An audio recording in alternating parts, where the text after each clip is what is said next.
Halo Sobat Pajak sekalian, jumpa lagi dengan saya Danang di channel Dokter Pajak.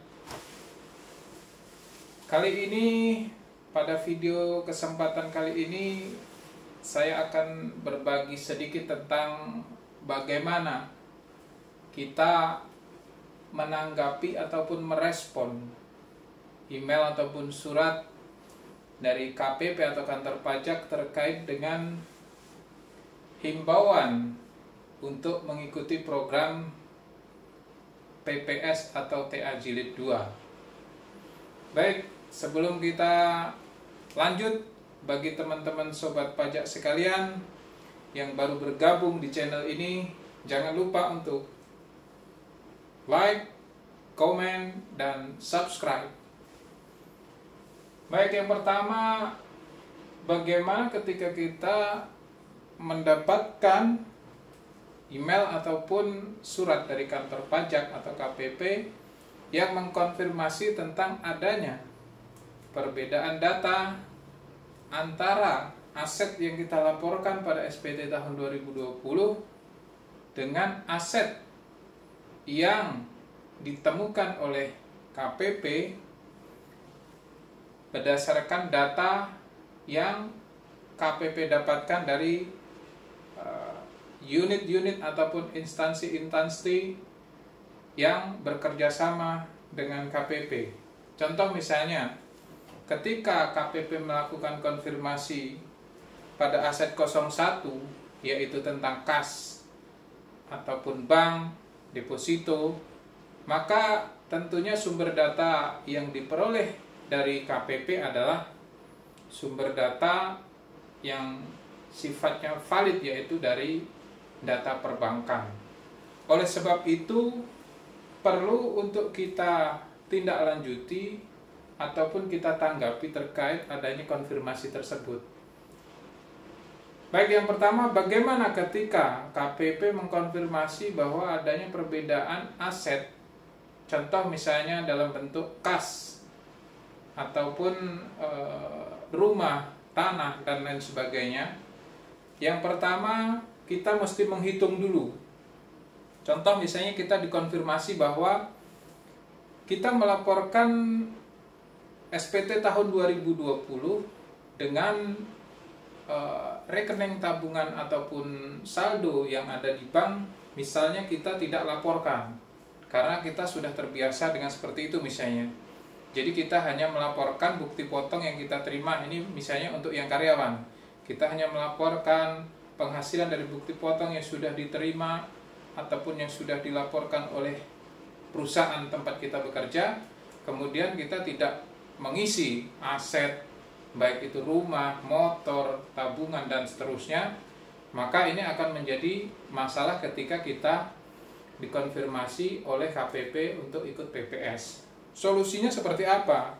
Untuk kasus yang seperti ini, menurut saya tidak perlu ataupun tidak harus ikut PPS, tetapi bisa kita melakukan namanya pembetulan SPT dengan catatan penghasilan yang kita laporkan pada bukti potong setiap tahunnya itu mengakomodir atau mencukupi aset yang akan kita laporkan. Contoh misalnya 2020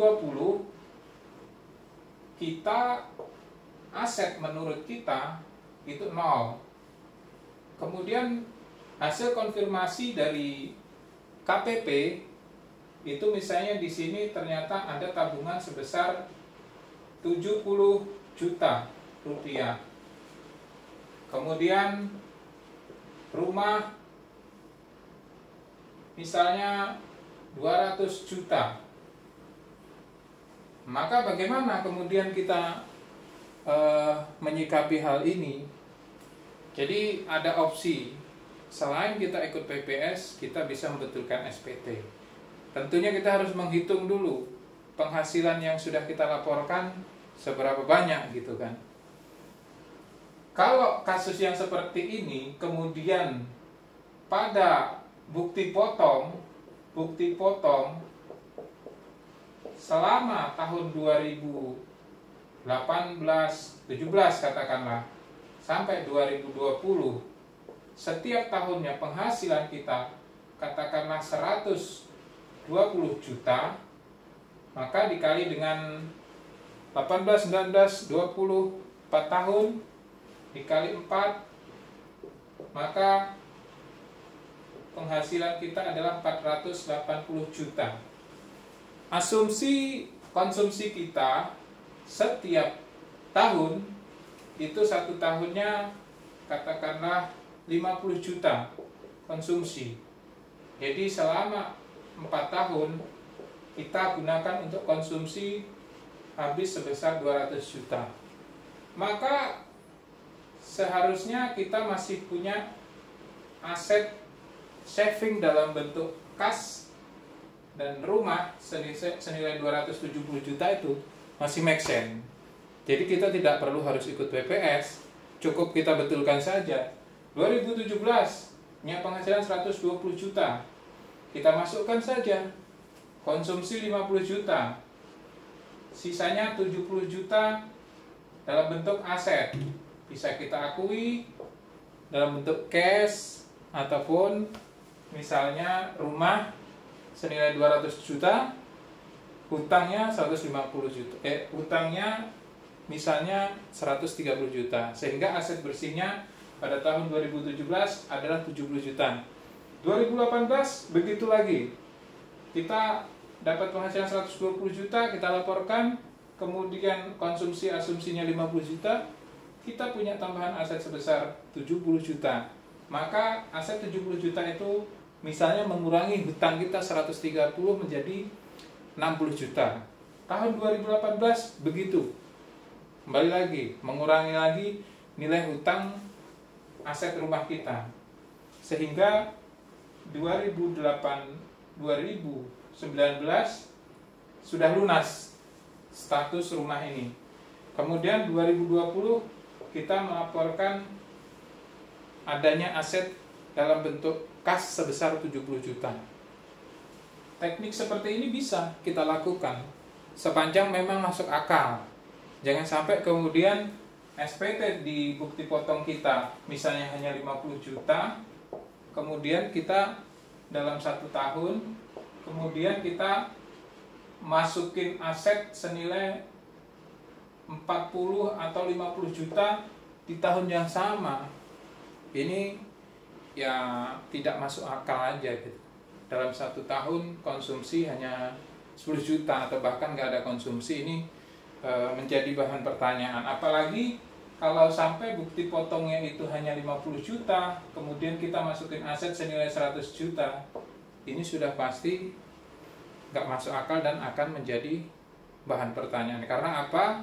Karena selisih dari penghasilan yang kita laporkan itu pasti akan dipertanyakan. Berarti belum dilaporkan, ada penghasilan lain senilai 50 juta plus konsumsi yang belum kita laporkan dalam SPT. Kira-kira itu yang bisa saya sampaikan untuk sementara ini, khusus untuk menjawab ataupun merespon surat ataupun himbauan dari KPP, khususnya untuk karyawan yang punya penghasilan dari satu pemberi kerja melalui bukti potong, yaitu dari perusahaan. Maka teknisnya adalah seperti ini, bisa diterapkan dan tidak harus ikut program PPS. Demikian, semoga bermanfaat. Assalamualaikum warahmatullahi wabarakatuh.